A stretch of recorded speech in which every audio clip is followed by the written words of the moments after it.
मौजूद है मदनपुर खादर JJ colony में, जहां पे एक बड़ी दुखद घटना सामने आई है। मैं आपको बता दूं कि यहां पे एक युवक, जो 30 वर्षीय युवक है, कल रात में किसी काम से शाहीन बाग जा रहा था। वहां पे अचानक रॉन्ग साइड से आने वाली एक तेज रफ्तार कार ने टक्कर मार दी और टक्कर मारने की वजह से इस युवक की घटनास्थल पे ही मौत हो गई। इनके साथ और भी 2 युवक थे जो अभी अस्पताल में भर्ती हैं, उनका इलाज चल रहा है। फिलहाल आपको बता दें कि जिस गाड़ी से टक्कर हुई उसको चिन्हित कर लिया गया है और उसके ड्राइवर को भी पकड़ लिया गया है। गाड़ी वाले के खिलाफ मुकदमा दर्ज कर लिया गया है और बॉडी को पोस्टमार्टम के बाद अभी परिजनों के हवाले कर दिया गया। परिजनों का रो रो के बुरा हाल हो गया है। मैं अपने सहयोगी से कहूंगा दिखाए किस तरीके से एक युवक की जान चली गई। युवक 30 वर्षीय युवक जो अपने घर को चलाता था, अपने घर के पूरे साधन को चलाता था, परिवार को चलाने के लिए ये ऑटो चला करके अपने परिवार का भरण पोषण करता था और तेज रफ्तार कार के चपेट में आकर युवक ने अपनी जान गंवा दी। आखिर ये तेज रफ्तार बेतहाशा कार चलाने वालों पे कब कार्रवाई होगी? इस तरीके से जो ये कार चलाते हैं, दारू पी करके नशे में कार चलाते हैं, जिसके वजह से आए दिन घटना दुर्घटना राजधानी दिल्ली में देखने को और सुनने को मिलती है। आज इसी तेज रफ्तार कार और दारू पीने के वजह से, रॉन्ग साइड से दारू पी करके गाड़ी चलाने के वजह से एक युवक की जान चली गई। युवक जो अपने काम से लौट रहा था और लौटने के क्रम में तेज रफ्तार कार रॉन्ग साइड में आकर के इनको टक्कर मार दी और टक्कर मारने के बाद इनकी जान चली गई। वो एक आईसीयू में सीरियस और 2 लोग और थे इनके साथ जो गंभीर रूप से घायल हैं। एक की हालत जो है वो काफी गंभीर बताई जा रही है, काफी सीरियस है, आईसीयू में भर्ती है। आइए हम और भी इनके परिजनों से बात करते हैं कि क्या कुछ कहना है उनका। क्या हुआ, घटना कैसे हुआ, कुछ बताइए आप। बाबर जी बताइए। बाबर बताइए कैसे घटना घटी, क्या कुछ जानकारी मिली आपको? देखिए, सुबह को हमारे 3 भाई अपोलो हॉस्पिटल से शाहीन बाग की तरफ आ रहे थे। एक युवक, इनका दोस्त शाहीन बाग में रहता है, उसको उतारने के लिए उन्होंने साइड में जैसे बाइक करने की कोशिश की। इतनी देर में HR नंबर उल्टी रोड पर आती है, उसने सीधी टक्कर इनकी बाइक में मारी और बाइक में मारते ही हमारे छोटे भाई का लगने के बाद फौरन ऑन द स्पॉट इंतकाल हो जाता है। और दूसरा भाई जो कि आज आईसीयू में भर्ती है और तीसरे का पूरा ये मुंह का पूरा सब खत्म हो चुका है, समझ रहे हैं। सबसे बड़ी बात ये है, ये मेरा छोटा भाई 26 साल का है मात्र। 26 साल का इंसान जो दिन में रिक्शा चलाता था और शाम को जिम में ट्रेनिंग देता था। आप सोच सकते हो कि ये कितना मेहनती होगा। इसके माँ बाप कितने परेशान है आज के टाइम में। एक माँ अपना पेट काट के औलाद को पैदा करती है, जवान औलाद को मरा हुआ कैसे देख सकती है। और आज के टाइम पे कोई नेता, कोई प्रशासन का आदमी यहां पर मौजूद नहीं है जो इन माँ बाप को आश्वासन दे दे कि तुम्हारे जवान लड़के की मृत्यु हो गई है, इसके क्या मुआवजा मिलेगा। इस जवान आदमी जो 2-2 कार्य करके अपने घर को चलाता था, 4 बहनें जिसकी घर में बैठी हैं, शादी जिनकी एक बहन की भी शादी नहीं हुई है, कोई कार्रवाई करने के बाद हमें यह आश्वासन नहीं दिया कि मुकदमा कैसा हुआ, बेलेबल हुआ है, नॉन बेलेबल हुआ है, कोई हमें समझाने वाला नहीं है। दूसरी बात यह है कि 26 साल का युवक जिसके फादर को टीबी की बीमारी है, जो कोई कार्य नहीं कर सकते, वो उनकी माता कोई कार्य नहीं कर सकती, बहनें घर में रहती हैं, उनको कोई नेता के कोई बोलने वाला ये नहीं कि हमारा भाई चला गया है कि हम कुछ मुआवजा देंगे, कुछ करेंगे। आप ये देखें 3 घंटे का बॉडी यहीं पर पड़ी हुई है। आज कोई मालदार का बेटा होता या उसका कुत्ता भी होता तो राजनीति वाले और प्रशासन कुत्ते की दुम की तरह उनके पीछे आगे पीछे घूम रही होती और उनको आश्वासन दे रही होती, मगर नौजवान की कोई वैल्यू नहीं है। यहाँ के विधायक और जो निगम पार्षद है वो आए कुछ हालचाल लेने या उन्होंने ना यहाँ के विधायक साहब ने अभी तक आन के ये भी नहीं पूछा है कि कैसे क्या बात हुई है। आप ये देखें कि विधायक यही रहता है शाहीन बाग के अंदर, शाहीन बाग में एक्सीडेंट हुआ है मगर उसके कान पे जो नहीं रखी कि वो आन के पूछ ले। क्यों? क्योंकि गरीब के बच्चे को गरीब ही समझ सकता है। आप देखें सारा मोहल्ला खड़ा हुआ है, आज सब परेशान है, माँ के रो रो के बेहाल है, मगर कोई ये नहीं कह रहा कि भाई क्या मामला है। यही मालदार का होता तो 100 मीडिया वाले होते हुए तो आपकी नर्म दिली है कि आप हमारे बीच में आए और हमसे हमारी बात पूछे। तो अब क्या लगता है प्रशासन द्वारा क्या कार्रवाई हो रही है? अभी तक कुछ आश्वासन मिला? देखिए, प्रशासन हम लोग सब थाने गए थे, वहां पर हमें बोल दिया कि कार्रवाई होगी। अब क्या कार्रवाई होगी ये हमें नहीं पता। एक बंदे को बिठा रखा है, जो 3 लेडीज और थी वो भी ड्रिंक करे हुए थे, उनके बारे में हमें नहीं पता। अब पुलिस वाला यहां पर आने के बताए कि क्या कार्रवाई हुई है, तो हम अपने भाई को नमाज जनाजा होगा और दफन होगा। जब तक पुलिस आनकर या कोई नेता आनकर हमें आश्वासन नहीं देगा, तब तक हम अपने भाई का ना गुसल करवाएंगे ना हम दफन करवाएंगे। और भी दो लोग जो इनके साथ थे, जो इस घटना में घायल हो गए हैं, क्या नाम है, क्या उम्र है और कहाँ के रहने वाले हैं? ये तीनों सेम उम्र के, लगभग 30 के नीचे नीचे ही थे तीनों, और तीनों ही साथ के रहने वाले थे। और जो एक हमारे मुरसलीम भाई हैं, इनका छोटा भाई है आफताब, वो इस टाइम सीरियस हालत में है, क्रिटिकल हालत में है। वो अभी तक उसका होश आ गया मगर वो बोल नहीं पा रहा है। और तीसरा थोड़ा बहुत सही है, मगर दो के बहुत, एक का तो हमारे भाई का इंतकाल ही हो गया, वो बहुत क्रिटिकल है। अब देखो कल क्या बताते, क्योंकि 3:30 बजे थोड़ी बहुत देर को परमिशन मिली थी बात करने की, मगर हमारे छोटे भाई ने हमसे बात नहीं करी। तो क्या घटना का टाइम क्या रहा होगा? सुबह 4:15 साढ़े 4 के बीच में, 3:52 मतलब वो 4 बजे के खिलाफ उस टाइम बात हुई थी। आपको मैं एक बात हैरत की बताता हूं, जो उस कार के अंदर 3 युवती थी, उन लोगों ने इतनी बदतमीजी करी है, उस कार से उतर के हमारे ऊपर बदतमीजी करी है। उन्होंने मां बहन की हमें गालियां दी है कार चढ़ाने के बाद। और मैं आपको एक बात बता दूं, ये कोई एक्सीडेंट नहीं है, ये सीधा सीधा मारा गया उल्टी रोड पर आनकर। आप एक बात बताइए, उल्टी रोड पर कार चलाने का क्या तरीका है? तो पुलिस ने कौन कौन से धारे में मुकदमा दर्ज किया है, क्या कुछ अभी इस बारे में पता चला? पुलिस ने हमें अभी तक ये नहीं बताया है कि जो मुकदमा दिया है वो बेलेबल है नॉन बेलेबल है। पुलिस ने ना हमें कोई फोटो दिया, ना यहाँ पर आए, ना घर पर आए। हम थाने गए तो उन्होंने बोला कि हमने एक को बिठा रखा है और हम आपको बता देंगे, हमने मुकदमा दे दिया है। क्या मुकदमा दिया हम लोगों को उन्होंने कोई जानकारी नहीं दी है। तो पोस्टमार्टम रिपोर्ट पोस्टमार्टम हो चुका है, रिपोर्ट भी कल तक आ ही जाएगा, मगर किस धारा में एफआईआर हुई है इसकी अभी तक आपको कोई जानकारी नहीं मिली? हम लोगों को कोई जानकारी नहीं। तीनों बच्चे एक ही परिवार के थे या अलग अलग? नहीं, अलग अलग परिवार, तीनों बच्चे अलग अलग। एक इनका छोटा भाई है जो आईसीयू में सीरियस है, इनका छोटा भाई है। आइए हम दूसरे परिजन से बात करते हैं, इनका क्या कुछ कहना है। क्या नाम है आपका? मेरा नाम मुस्तकीम है। बच्चे का क्या नाम है जिसकी हालत गंभीर उसका है? आफ्ताब नाम है, 23 साल का है। वो क्या करता था? वो उसका मटेरियल का काम था, वो मटेरियल का काम करता था अपना, अच्छा खासा रोजमर्रा जैसे काम करते हैं उस तरीके से काम करता था। किसी का बर्थडे था, पता नहीं क्या था, तो ये चले गए थे। तो वहां से जब आए तो देखा तो रॉन्ग साइड गाड़ी आ रही है, कार रेड कलर की डिजायर। उन्होंने सीधी, उन्हें इतनी तेजी में थी वो, उन्होंने सीधी टक्कर बाइक में मारी। उधर से वो आ रहे थे, ये रॉन्ग साइड जा रही थी, ये जो है स्विफ्ट गाड़ी बहुत तेज मारी। और वो कौन रहा था उसमें? जो लोग साथ थे, कौन चला रहा था? उसमें हम जिस टाइम पे पहुंचे ना, तो उसमें 3 लेडीज थे उनके संग, और क्या नाम है, एक जेंट्स था। हमने ये नहीं देखा कि कौन चला रहा था गाड़ी। सीसीटीवी कैमरे की फुटेज आप लोगों ने चेक करने की कोशिश की, क्योंकि उस रोड पे काफी सारे कैमरे लगे हुए? चेक हुआ है, उसमें देखा भी है कि ये गाड़ी जा रही थी बहुत तेज, कम से कम 80 की स्पीड से होगी ये कार जो था रॉन्ग साइड। इन्होंने वीडियो किसी कैमरे में कैद हुई है? हाँ, कैमरे में कैद है। तो आपने उस देखा या आपको कैमरे की फुटेज मिली है कुछ? अब मुझे ये नहीं मिले भाई, ये बता रहे हैं कि हाँ भाई ऐसे बात है, वो पुलिस वालों के पास होगी वो। तो अब आप क्या चाहते हैं? क्या हमें तो इंसाफ चाहिए। एक हमारा छोटा भाई है, ये खत्म हुआ है, इसके लिए इंसाफ चाहिए। इनकी बहन है, माँ है, माँ का बुरा हाल है, जवान बहन है, भाई कोई है नहीं है, वो छोटे छोटे हैं। बताओ इनका पालन पोषण कैसे होगा? बताओ, ये घर है, घर भी ऐसा है, बस मतलब ये है कि सुबह अगर जाएगा काम पे बच्चा, तभी घर में खाना बनेगा, तभी खाना बनेगा इनके घर में, नहीं तो नहीं। अब बताओ, जो कमाने वाला था वो इस दुनिया से चला गया, तो बताओ इन्हें कैसे सबर आएगा? बताइए आप। हम लोग इतने परेशान हैं, हमारा भाई, मेरा भाई भी आईसीयू में एडमिट है। हम देखो प्रशासन से हम एक ही उम्मीद चाहते हैं, हमारी सुने प्रशासन, और इस बच्चे के संग इंसाफ हो। जो भी आपके थ्रू, आप मीडिया वालों के थ्रू हो, इस बच्चे को इंसाफ मिलना चाहिए। जो भी इसका है, इसके परिवार वालों का जो भी है, आप लोग करवाइए, आपका बहुत बहुत बड़ी मेहरबानी हो जाएगी। आप, मैं प्रशासन से भी कहना चाहता हूं इस बात को, और मैं आपके थ्रू भी कहना चाहता हूं कि इस बच्चे को इंसाफ मिलना चाहिए। जितने भी बच्चे वो जो एडमिट है, आईसीयू में भर्ती है अभी भी, वो भी बोल नहीं रहा है सही से, ठीक है।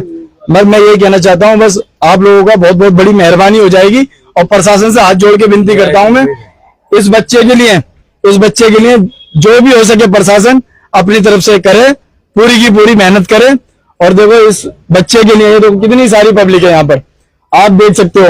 इस बच्चे की मोहब्बत थी, इतना प्यारा बच्चा था, जिस गली में जाता था सबसे प्यार मोहब्बत, राम राम दुआ सलाम सब चीज करता था। ये किसी से कोई भेदभाव नहीं था इस एरिया के अंदर, बहुत ही प्यारा बच्चा था। आज मुझे, मेरा भाई था, मुझे बहुत रोना आ रहा है। मेरा दिल जानता है मैं कितना रो रहा हूँ अंदर से। मेरा भाई चला गया, सबसे बड़ी बहुत दिल को हर्ट कर रहा है, बहुत ज्यादा। मेरा भाई आप देख रहे हैं किस तरीके से परिजनों का रो रो के बुरा हाल हुआ पड़ा है। घर का चिराग जो पूरे घर को चलाता था, घर का चिराग जो है वो बुझ चुका है और इस घर में 4 जवान बेटियां हैं जिनकी शादी होनी है, मगर अब घर में कमाने वाला कोई नहीं बचा है। आखिर इस घर का भरण पोषण कैसे होगा, आखिर कैसे इस बच्चे को इंसाफ मिलेगा, क्या कुछ होगा। और भी लोग हैं, उनसे बात करते हैं। इनकी माता जी यहाँ पे हैं, उनसे बात करने का प्रयास करते हैं, देखते हैं कि कुछ बताने की स्थिति में है या नहीं है। प्रयास करते हैं एक बार इनकी माता जी से कि इनका क्या कहना है। बहुत प्यारे मित्र हैं। क्या नाम है माता जी आप? बिल्कुल निशा नाम है। बताइए कैसे हुआ? मेरा बच्चा, मेरे को सुबह मिली है जानकारी, मुझे नहीं पता था। मेरा बच्चा, मुझे इंसाफ चाहिए।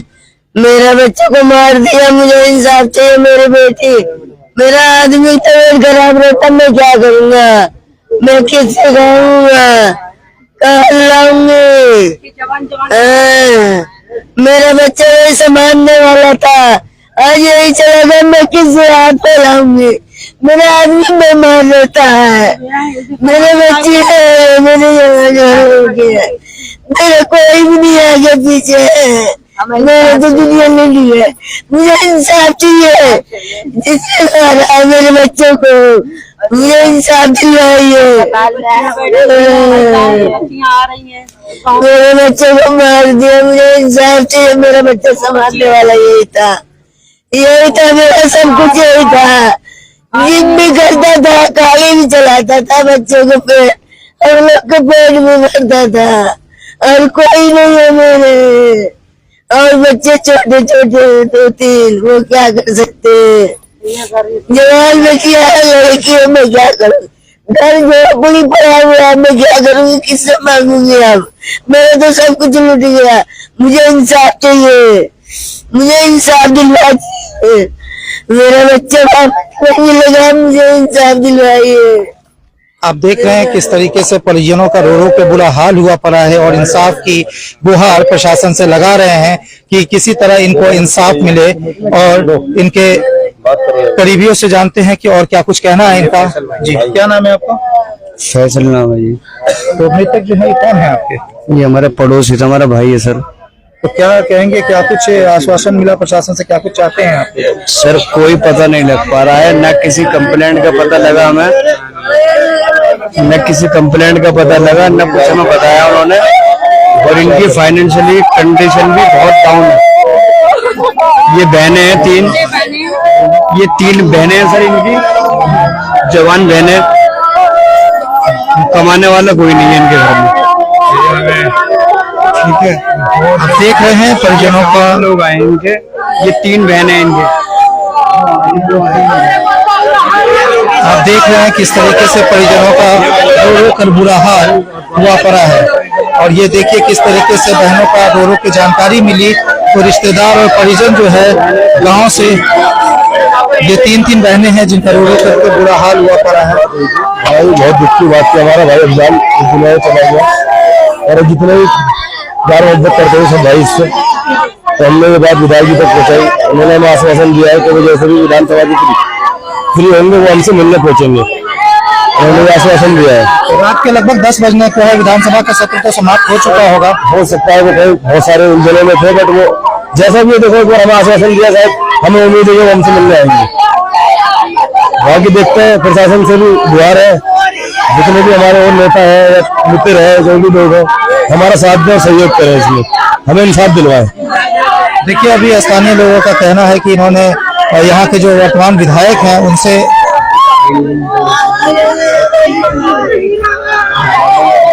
आपको बता दें कि ये जो परिवार है इसकी जो आर्थिक स्थिति है बहुत दयनीय है। एक ही बच्चा था जो इस घर को चलाता था, 2 टाइम काम करके इस घर को चलाता था, 4 बहनों का, माँ बाप का पेट पालता था। एक ही युवक था जो पूरे घर का चिराग था और घर को चलाता था। किस तरीके से आप देख रहे हैं कि रो रो करके बुरा हाल हुआ पड़ा है। बाप की भी हालत खराब है, तो वो भी क्या नाम है पेशेंट है, बीमारी से ग्रस्त है। ये बहनें देखिए, इन लोगों का रो रो करके बुरा हाल है, बहनों और माओं का रो रो कर बुरा हाल हुआ पड़ा। फिलहाल पूरा परिवार इंसाफ की उम्मीद कर रहा है प्रशासन से कि प्रशासन इस मामले पे कार्रवाई करे और पीड़ित परिवार को न्याय दिलाने में मदद करे। फिलहाल तो ये देखने का विषय है कि प्रशासन इस पे कितना कार्रवाई करता है और कहां तक इस पे एफआईआर दर्ज हो चुकी है शायद, मगर एफआईआर की कॉपी अभी तक नहीं मिली है। कहाँ निगम पार्षद अभी हमारे बीच में, पता चला है कि निगम पार्षद भी अभी पहुंचे हैं। कहाँ है आप देख सकते हैं, निगम पार्षद भी यहाँ पे क्या नाम है आ चुके हैं पीड़ित परिवार से मिलने के लिए। पीड़ित परिवार यहाँ पे देखिए किसी से किस तरह से पीड़ित परिवार का रो रो के बुरा हाल करके बुरा हाल है पीड़ित परिवार का। अच्छा ये देखिए यहाँ पे निगम पार्षद सोनू चौहान पीड़ित परिवार का हालचाल जानने के लिए आए हैं। सो यहाँ पे निगम पार्षद सोनू चौहान हमारे साथ मौजूद हैं, पीड़ित परिवार का हाल जानने आए हैं और परिवार को आश्वासन देने के लिए सोनू चौहान आए। सोनू चौहान जी क्या आपको कहेंगे पीड़ित परिवार के बारे में? देखिए, मेरी संवेदना परिवार के साथ है। जवान बच्चा उनका चला गया और बड़ी दुख की घड़ी है। और हम देखिए जितने भी लोग हैं सब परिवार की संवेदनाएं लेकर आए हैं कि भाई इसका जवान बच्चा चला गया और बड़ा दुखद है इस समय। और मैं क्या बोलूं, शब्द नहीं है मेरे पास, क्योंकि मैं देख के बड़ा भावुक हो रहा हूँ अंदर से भी। तो जवान बच्चा किसी का जिसकी माँ बाप के सामने जाए तो बड़ा दुख की बात है। और शायद अकेला कमाने वाला भी था। पता चला कि परिवार का इकलौता चिराग था जो कमाता था, पूरे परिवार का भरण पोषण करता था। हाँ, अकेला वो 4 भाई बता रहे हैं। बड़ा जो कालू नाम है इनका, जो मृतक है, और यही अकेले बेचारे साथ कमाने वाले थे। ये माँ है बेचारी, का रो रो के बुरा हाल हो रहा है। तो क्या ही बोले कि देखो जी, हमारे तो बड़ी दुख की घड़ी में हम परिवार के साथ हैं। आप देख रहे हैं यहाँ के निगम पार्षद सोनू चौहान इस दुख की घड़ी में पीड़ित परिवार को सांत्वना देने आए हैं और हर संभव इनके साथ खड़े हैं इस दुख की घड़ी में और इनको न्याय दिलाने के लिए हर संभव प्रयास करेंगे ताकि इस पीड़ित परिवार को न्याय दिला सके। फिलहाल तो ये जांच का विषय है, प्रशासन कितना सहयोग करता है और कितना सहयोग नहीं करता है ये तो आने वाला विषय बताएगा। फिलहाल ये परिवार जो है पूरी तरीके से टूट के बिखर चुका है और ये जो व्यक्ति आप हमारे सामने देख रहे हैं जिसकी मौत हो चुकी है एक्सीडेंट में, गलत तरीके से गाड़ी चलाया लोगों ने, रॉन्ग साइड से आकर के इस 26 वर्षीय युवक की कार से टक्कर मारकर मौत हो गई टक्कर लगने से, और वहीं पे घटनास्थल पे ही इसने अपनी जान गंवा दी। फिलहाल इस मामले पे और भी जानकारी हम देंगे, फिलहाल के लिए अभी इतना ही। परिजनों का रो रो के बुरा हाल हुआ पड़ा है, देख सकते हैं कितना बुरा हाल है परिजनों का। और घर भी आपको दिखा दें कि घर जो है घर भी बहुत खास्ते हाल में है और काफी गरीब परिवार है, इकलौता कमाने वाला था इस घर में। आप देख सकते हैं कि 3 टप्पर का ये घर है और कमाने वाला एक अकेला व्यक्ति था कमाने वाला, जो कि अब नहीं रहा और इस परिवार का कोई देख रेख करने वाला फिलहाल तो अब नहीं है।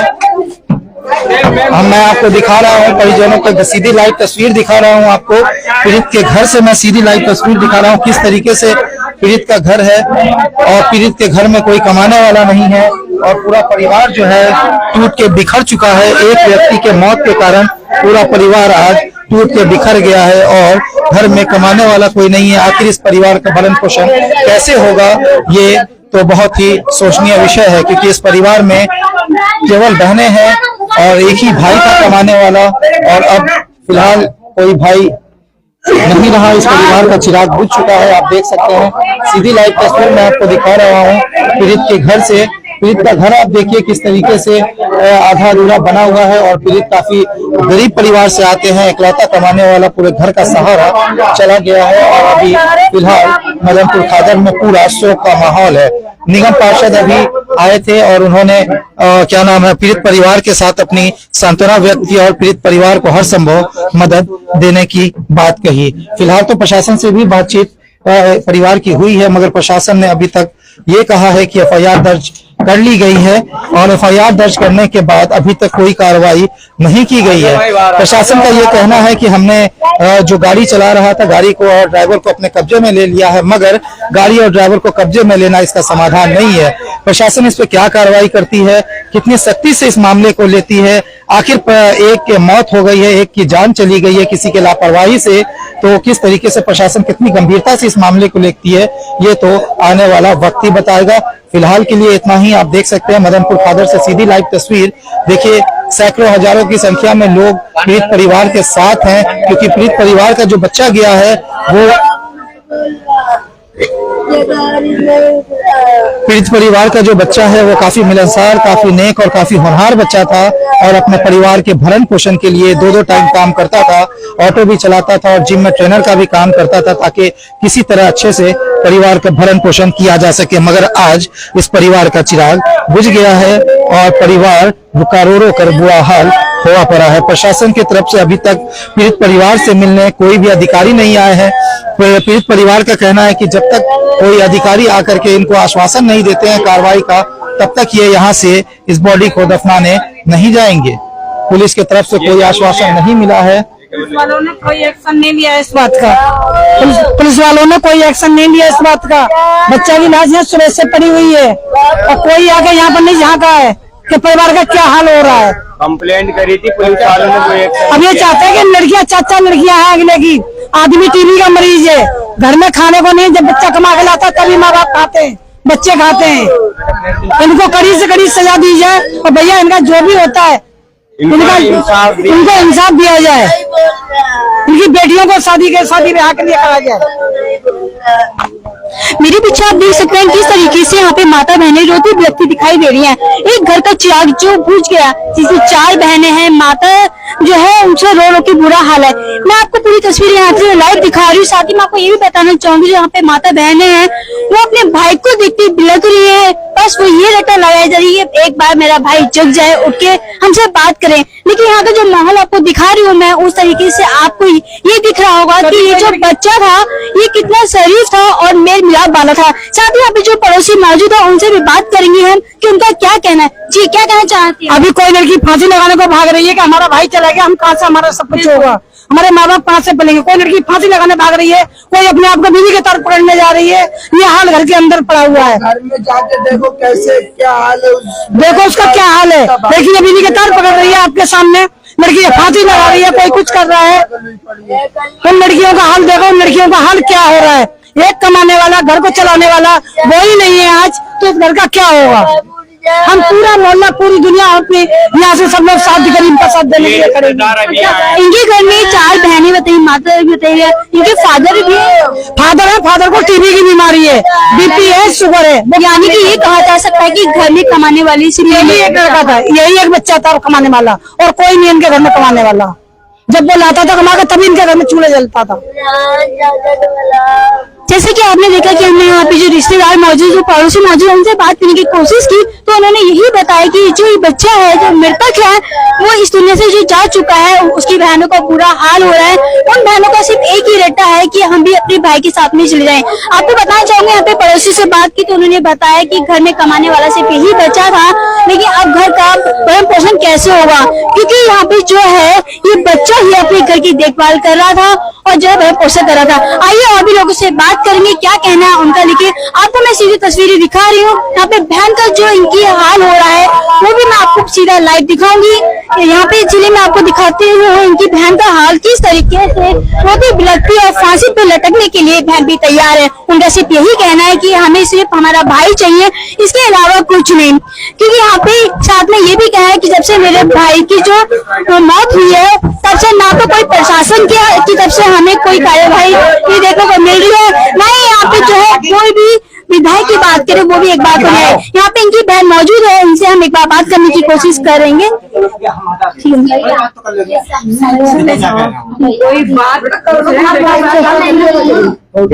यहाँ पे हमने जो है मृतक की बहन से बात करने की कोशिश की, लेकिन हाल इतना बुरा है कि वो बात करने के लिए तैयार नहीं है। लेकिन हम इस बच्चे को फोर्स में नहीं करेंगे, क्योंकि जिसका भाई चला जाता है उस घर का क्या हाल होता है, बहन का माता क्या हाल होता है, मैं आपको क्या रहा हूँ, हमने खुद देख सकते हैं किस तरीके से। क्योंकि इसमें जो ये बच्चा है अफजल नाम का, वो इस घर का इकलौता बेटा था, खाने कमाने वाला, भरण पोषण करने वाला वही बच्चा था। यहाँ पे बहन का हाल रो रो के बुरा है। उनका एक ही बस कहना है कि बस किस तरीके से मेरा भाई वापस आ जाए, हम लोगों के बीच में आ जाए। भाई की सारी तस्वीरें हम आपको लगातार दिखाते रहेंगे। साथ ही मैं आपको ये भी बताना चाहूंगी, जैसे कि पड़ोसी से और रिश्तेदार से बात की तो उन्होंने ये बताया कि ये जो बच्चा है पूरे मोहल्ले में जो है इसकी तारीफें हैं। ये कोई लड़ाई दंगे वाला नहीं है, लेकिन कल जो घटना घटी है उस घटना ने इस घर में शोक की लहर लहरा दी है। घर में जो है मातम की लहर छा गई है। हर तरफ चारों तरफ सिर्फ एक ही माहौल है, सिर्फ शोक का। यहाँ पे जो है माता बहनों का बुरा हाल है रो रो के। साथ ही आपको बताना चाहूंगी कि मैं यहाँ पे जो हर परिवार का एक एक सदस्य यही चाहता है कि हमारा भाई हमारा बेटा अफजल जो है वापिस आ जाए, नहीं तो इसके साथ में हम भी चले जाएं। इससे जुड़ी लगातार खबरें मैं आपको दिखाती रहूंगी और क्या कहना है और हमारे सहयोगी पत्रकार का वो आपको बताएंगे आगे की।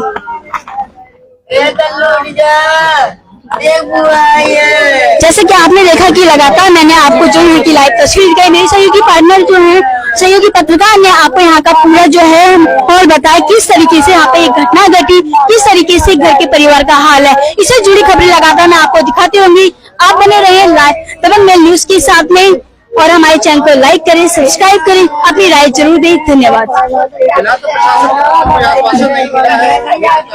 साथ ही आपको बता दें कि यहाँ पे जैसे पड़ोसी से और घर के लोगों से बात की तो उनका ये कहना है कि प्रशासन की तरफ से कोई भी कार्रवाई होती नजर नहीं आ रही है। उनका कोई भी जो है सपोर्ट उनको नहीं मिल रहा। वो जो है पुलिस प्रशासन, जो हम बोलते हैं कि पुलिस प्रशासन हमारी जो तत्पर हमारे लिए तैयार रहती है, हमारी सेवा में तत्पर रहती है, लेकिन उनकी तरफ से कोई सपोर्ट मिलता नजर नहीं आ रहा है।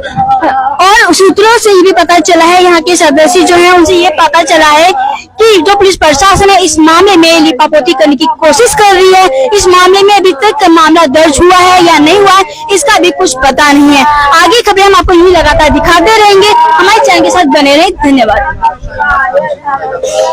दिल्ली के शाहीन बाग थाने क्षेत्र का ये इलाका है। बीती रात लगभग 3 से 4 बजे के बीच में यह घटना घटी और इस घटना में एक व्यक्ति की घटनास्थल पर मौत हो गई और एक की हालत गंभीर है जो आईसीयू में इस समय भर्ती है और तीसरे की हालत थोड़ी ठीक है मगर वो भी हॉस्पिटल में भर्ती है। एक अनकॉन्शियस हालत में है, दूसरा थोड़ा ठीक है और तीसरे की जान चली गई है। एक तेज रफ्तार कार का कहर देख सकते हैं। एक तेज रफ्तार कार के कहर से पूरा परिवार किस तरह तिनके की तरह बिखर गया है और परिवार का कमाने वाला चिराग हमेशा हमेशा के लिए बुझ गया है। परिवार का रो रो कर बुरा हाल है, परिजनों का रो रो कर बुरा हाल है। और जो मृतक है उनके पिता से भी हम बात करने की कोशिश कर रहे हैं कि उनका क्या कुछ कहना है इस पूरे मामले में, किस तरीके से हुआ ये पूरा घटना और क्या कुछ कहना चाहते हैं वो। आइए हम सुनते हैं उनकी जबानी। सीधी लाइव तस्वीर आप देख रहे हैं हमारे चैनल पे, सीधी लाइव तस्वीर आप देख रहे हैं। जी अंकल क्या कहना चाहते हैं? मैं यही कहता हूँ इंसाफ मिलना चाहिए। देखो हम गरीब आदमी हैं, बस और कुछ नहीं कहना चाहता हूँ। मेरा बेटा गया तो कोई वापस से देगा नहीं, ठीक है। अब 4 लड़कियां हैं, हम कहाँ शादी ब्याह कर रहे हैं, घर तो देख ही रहे हो आप। बस इससे ज्यादा हम कुछ कह नहीं सकते। मेरा भी इलाज चल रहा, समझे, और क्या बोलूं। यहाँ के इतने सारे नेता सारे कोई है, कोई से ये नहीं कोई देख रहे हैं कि पीड़ित के जो पिता है उनका भी इलाज चल रहा है, वो भी काफी लंबे समय से बीमार हैं। अब घर में कमाने वाला कोई नहीं बचा है, पूरा परिवार रो रहा है, बिलख रहा है, प्रशासन से न्याय की गुहार लगा रहा है। मगर शाहीन बाग थाने की तरफ से अभी तक इस मामले में किसी भी अधिकारी का कोई स्पष्ट बयान नहीं आया। अधिकारी की तरफ से कोई पीड़ित परिवार को सांत्वना नहीं दिया गया है कि या कुछ कार्रवाई हो रहा है, इसकी कोई जानकारी अभी तक नहीं दी गई है। फिलहाल इससे जुड़ी और भी खबरें आपको हम समय समय पर दिखाते रहेंगे। फिलहाल के लिए प्रशासन इस मामले को लेपापोती करने में लगी हुई है, ऐसा परिवार के अन्य लोगों का कहना है कि प्रशासन इस मामले पर कार्रवाई नहीं कर रही है। जो घटना हुई है इस घटना को प्रशासन लेपापोती करके रफा दफा करने में लगी हुई है। पीड़ित के माँ का, बहन का रो रो कर बुरा हाल हुआ पड़ा है। देखिए सैकड़ों की संख्या में रात के 10 बजे पीड़ित को देखने के लिए लोग यहाँ पे मौजूद हैं। इससे ये अंदाजा लगाया जा सकता है कि पीड़ित कितना नेक शरीफ और मेहनती था। अभी के लिए इतना ही, अगले कड़ी में फिर हम आपको इससे जुड़ी और भी अपडेट बताएंगे। फिलहाल आज के लिए इतना ही, धन्यवाद।